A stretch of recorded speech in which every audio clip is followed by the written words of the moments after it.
In today's video, I'm going to teach you how to check your open orders on Fidelity. Let's get started on the Fidelity website.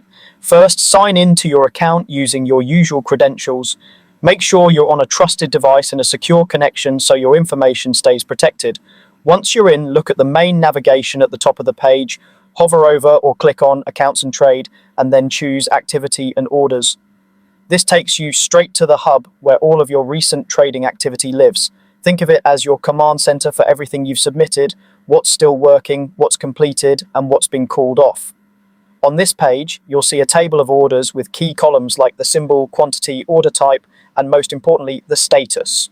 Your goal here is to locate the items marked open.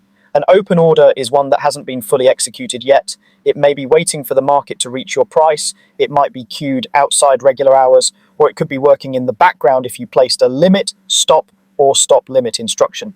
You'll also notice other common statuses, such as filled for orders that are complete and cancelled for any that were withdrawn or expired. If you want more context on any single order, click into it to review the full details. You can confirm the price type you chose, the time in force, the timestamp, and any partial fills that may have occurred. This is a good moment to double check that the share or contract quantity and the ticker are exactly what you intended. If something needs to change, look for the options to modify or cancel. Modify lets you adjust certain fields, typically price or time in force, while keeping the original order framework.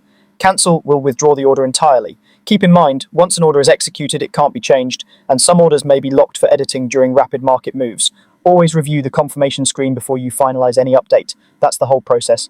By logging in, heading to Accounts and Trade, and opening activity and orders, you can quickly see what's open, what's done, and what's cancelled, and you can make informed adjustments when appropriate. And that's it. You now know how to check your open orders on Fidelity.